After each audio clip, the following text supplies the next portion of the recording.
as you can see, yes, I am in fact doing my second chance March Madness bracket, which basically means I get a second chance at making my bracket for the Sweet 16 in this year's NCAA March Madness tournament. Obviously, there's been a lot of upsets since the last time we've spoken about March Madness, and I definitely would like to have a second chance. So tonight, I'm just going to be going over my picks, the new teams, how I think about them, the matchups, and maybe even picking a new winner. You're going to have to wait and see till the end of the video. And make sure you guys obviously like the video. If you do like the video, it's the best thing you can do for me, the channel, this video, YouTube's algorithm, or whatever. I don't know. And make sure you also comment down below if you've done one of these brackets. Have you picked a new winner, your surprise team, a surprise upset? Let me know your thoughts and opinions down below. I would love to know before maybe you relax or go to bed to this video. Alrighty, here we are on the ESPN's official app, or whatever you want to call it, the official ESPN app for their March Madness tournament. And we are on the second chance, section of the website or the app. And interesting matchups we have here. So just going down the list, boom, boom, boom, boom, boom, boom, boom, boom, boom. We have Alabama going up against San Diego State, Creighton versus Princeton, FAU against Tennessee, Kansas State against Michigan State, Houston against Miami, Xavier versus Texas, Arkansas versus UConn, and Gonzaga versus UCLA. Boy, was I wrong about these. Alabama and San Diego, I got right. Creighton, Princeton, obviously, I'm pretty sure everyone got wrong getting Princeton this far into the bracket. FAU, Tennessee was sort of a toss-up for a lot of people. I definitely thought Duke sort of had that game. Didn't really play up to expectations, had a lot of turnovers, kind of sloppy play from Duke, but taking out the hottest team in NCAA basketball, Tennessee did, and pretty impressive. Kansas State, Michigan State definitely looking really good. Obviously taking down Marquette, who is also sort of a powerhouse and had a dominant season this year. Kansas State might have found a worthy opponent for sure. It only has a 7 seed. UConn with Arkansas. Wow, taking down another number 1 seeded team, going down with Kansas, who a lot of people had definitely making it pretty far, maybe even winning it all this year. They were pretty dominant. But anyways, back up top, number 1 versus number 5, Alabama versus San Diego State. Taking a look at the ESPN analytics, they have a little chart here, a matchup predictor, and they have it as Alabama winning this game 84%. So that's a pretty good percentage, 84 out of 16. Alabama definitely looking pretty good. Brandon Miller, holy cow, that guy, I know, outside of Victor Wembanyama, who's like the next god of the NBA apparently, and Scoot Henderson, who's basically like an Anthony Edwards cookie cutter copy.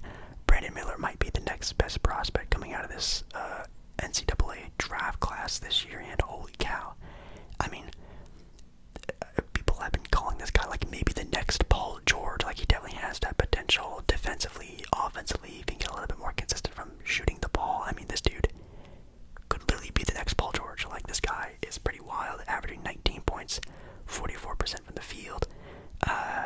He's definitely a pretty big deal. Also averaging 8 rebounds a game as a forward. Man, very exciting to watch, and I think San Diego State's going to have a lot on their hands when it comes to this team, having a couple other potential, or actually almost guaranteed NBA draft picks on this Alabama squad. Taking a look at their team stats, though, San Diego State definitely has the defensive stats on them, holding opponents to 55 points on a regular basis during their season, which is pretty wild. San Diego State taking down Charleston, and then Furman, or whatever that school was called, no offense, which obviously were two teams that had potential to upset, but shut them down pretty quickly, dominating. Definitely Furman and winning out against Charleston. Not really the toughest of competition that San Diego State have seen. I really like the defense of San Diego State. San Diego is one of my favorite cities that I've visited, and it's definitely a place I would love to live maybe one day, but it's definitely one of those games where it comes down to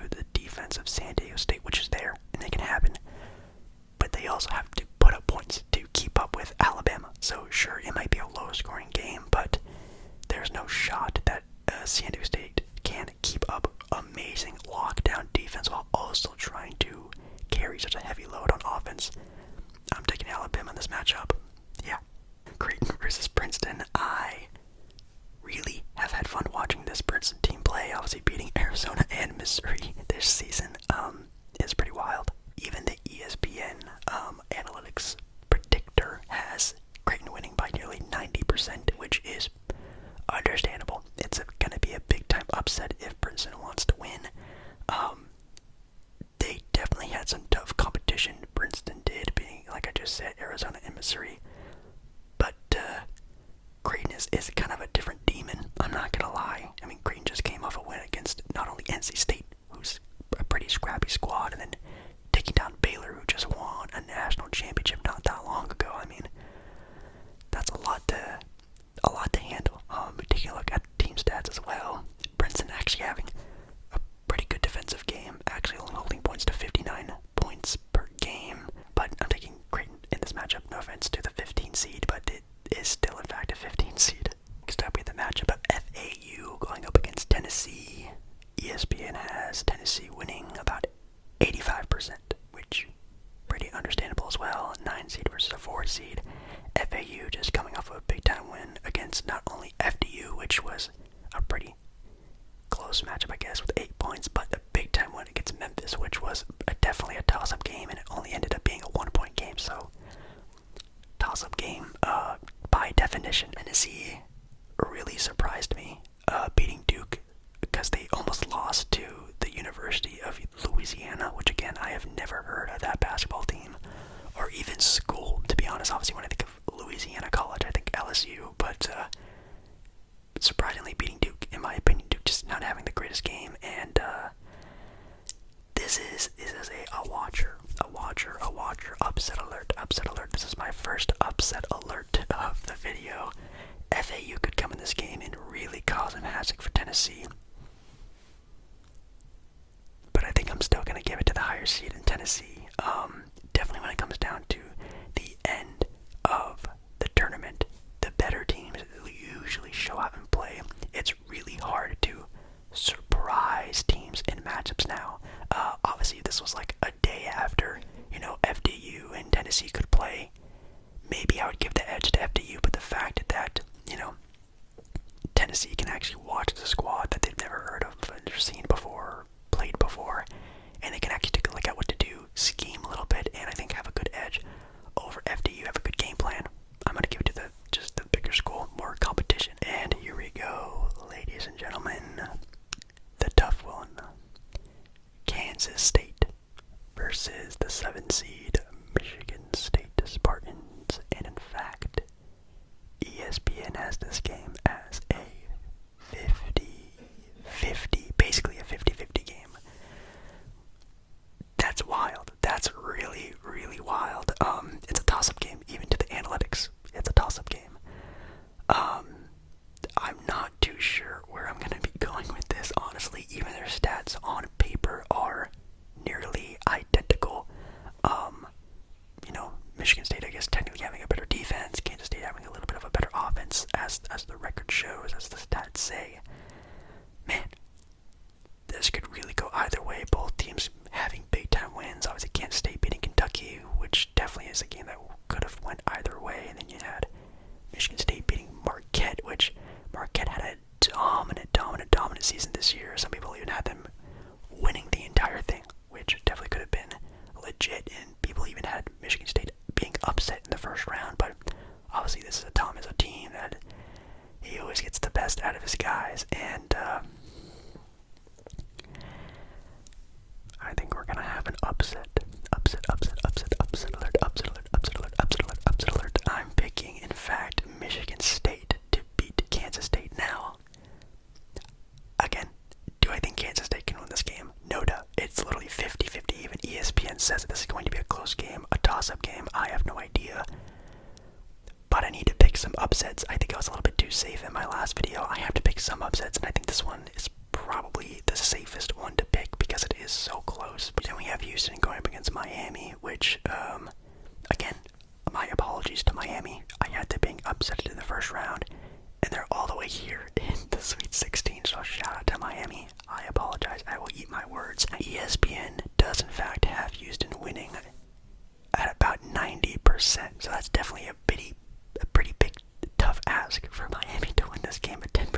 of winning, which is pretty wild.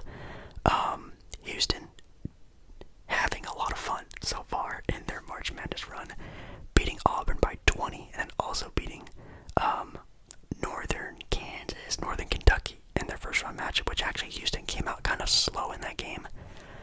I don't know if they were just like jogging, just like, not trying too hard in that game. I don't know, but definitely during Auburn, they had a pretty big scare in the first half and they really turned up the heat in the second half, definitely blowing out Auburn in that other half. So, man, really excited to see how Houston takes this game. We've seen both sides of Houston.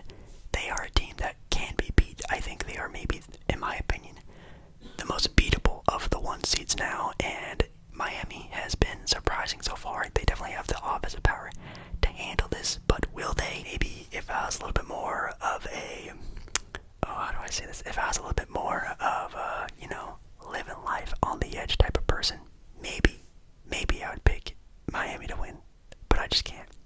Houston is still very dominant, especially beating a very good Auburn team. I think the heat will still be on nice and hot for Houston, and I'm going to take them to beat Miami, but do be warned, it is very possible that they can be beat. Next up, we have the 2-3 seed matchup of Xavier going up against Texas. ESPN has this game going 70% to Texas. Definitely does not surprise me one bit at all. Texas has been looking super dominant defensively, that's for sure. Holding Penn State to 66 points and holding Colgate to only 61. Not bad for two teams that were very highly recognized as great offensive teams this year. And then you have Xavier squeaking by, what is this, Kensaw State in the first round matchup.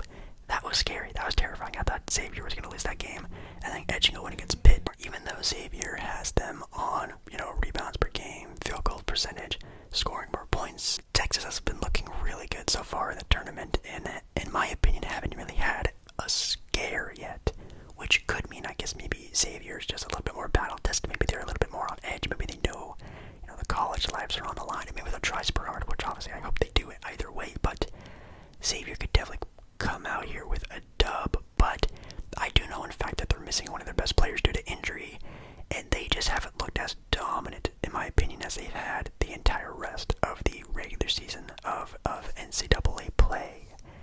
I'm taking Texas, but this could also be nearly a toss-up game, even though what ESPN had this as a 70-30. I think it's more of a toss-up. I think Xavier could win this game, but I'm going with the dominant play of Texas. Next up, we have UConn taking on Arkansas. ESPN has this as a 65-34 game, or 65.9 if you want to be precise. So pretty much a third of the chance going to Arkansas this game, which isn't so surprising since they are a very wishy-washy team, even though they just took down the number one team rank-wise in their little bracket, and boy, did they look good doing it. Also taking down a pretty solid squad in Illinois, which was another sort of 50-50 matchup. They're kind of the underdogs right now, not only in just this in these matches, but just in the March Madness tournament as a whole. Not really a lot of people picking them to win, because obviously defensively they've always been there. They're always one of the best defensive teams. Definitely on ball and perimeter play, but man, offensively they're still getting it done. Obviously keeping up with Kansas, scoring 70 points against them. That's a pretty good sort of stat line to go off of, but can they do it again against UConn? UConn just coming off of a pretty nice win against SMC or St. Mary's, and dominating a 5-seeded team that definitely could have went either way, and even dominating against Iona. So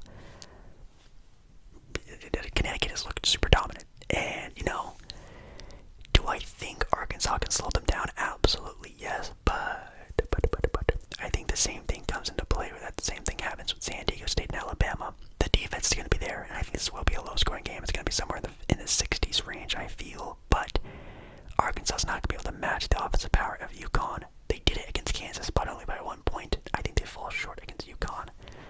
Taking the Huskies to move on to the next round. And the last matchup of the day, or I guess for this round, in my opinion, we have another 50-50 game, but ESPN, the matchup predictor, ESPN analysis, whatever, has UCLA beating them 65 to 34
UCLA is also missing one of their key players due to injury, which is really, really bad. But UCLA is known as a defensive team, only holding teams to under 60 points in regular season play. You know what? I have to pick more upsets, and you know what? I guess this will be an upset if they do win. I don't know. For the sake of the bracket, I have to do it. I'm picking Gonzaga. I think this is going to be a really close game. Man, I really want to pick UCLA to win, but I don't think there'll only be one upset or one low seed beating a high seed in the Sweet 16. There's going to be more. I just don't know what other ones I would pick. I mean, if anything, maybe Arkansas does keep up their sort of offensive, defensive streak that they've been going on, and maybe Kansas wasn't just a fluke, and maybe they do end up beating UConn, but UConn would have to have a pooper of an offensive game that night. I don't think it's going to happen. Xavier and Texas could be kind of close. Yeah, I don't know, but I guess that's it for that. Now we're going on to the Elite Eight. We're on to the Elite Eight. We're gonna go a little bit quicker now that we've already announced the teams. Alabama versus Creighton. Gonna be going with Alabama. Creighton definitely has the offensive power to really take this team down, and even defensively they even have a good shot, but man, it's looking like a pretty tough ask for a team to take down Alabama. And obviously, of course, the one seeds haven't been doing too well so far this March Madness, so it wouldn't surprise me if they all went gone bye-bye by the time the finals come along. But I think they'll be able to match up against Creighton pretty well. Then we have Tennessee against Michigan State. There is usually always one pretty low seed that makes it pretty far in March Madness, and I think Tom Izzo is going to get it done with this Michigan State team. I know I was just stating that Gonzaga might be the hottest team in basketball, but man, the way Michigan State's playing right now, they are playing like they are a 1 seed or a 2 seed. They're playing with a lot of fire and grit, even shooting the ball pretty well. Gonna go with Michigan State beating Tennessee. That game against Louisiana has to be something, right? That wasn't just a game that, Louisiana played really well and blah, blah, blah. I feel like that game, it has something in there. Obviously, Tennessee went on to beat Duke, which is great, but I think Michigan State gets it done. Moving on. Houston versus Texas. Now this is going to be the best game of the Elite Eight for sure. And I think the 1 seed goes down. I don't know. I think the 1 seed goes down. I'm really liking what I'm seeing from Texas, both on offense, definitely on defense. The rebounding, the grading of this team has been insane. I have to make it a little bit spicy for the video as well. I'm picking Texas. Houston goes down. That hurts my heart. I don't think that's right, but maybe it is. I don't know. UConn versus Gonzaga. I think this is where Gonzaga ends their little hot streak against a very good UConn team. I think this would definitely go either way. This is going to be a very fun offensive game. Whoever pulls this game out defensively will win it, and I think UConn has what it takes to do that. Taking UConn to go to the Final Four. So, Alabama versus Michigan State. Ooh, man, this is going to be a fun game. My heart wants me to pick Michigan State. I feel like it'd be extremely fun to see a 7 seed go to the final game of the year. And I don't even know what is the lowest seed to make it to the finals, or at least the one that's happened the most recently. But I'm going to go with Alabama, though. I think I'm going to go with Alabama beating Michigan State. Even though that game could be pretty fun, it's going to have to take a very much almost perfect game for Tom Izzo's Michigan State team to get this done, and actually probably a stinker of a game for Alabama to lose this game, and I just don't think it's going to happen. Picking Alabama to move on to the final game. Texas and UConn. Oh my goodness.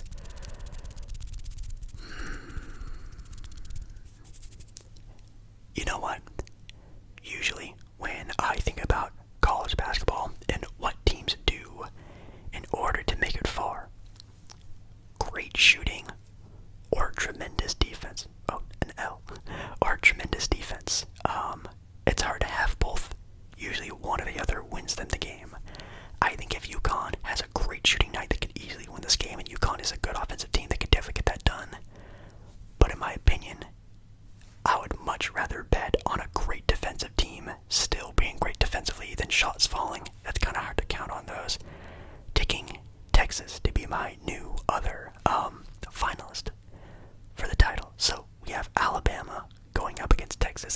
new championship matchup.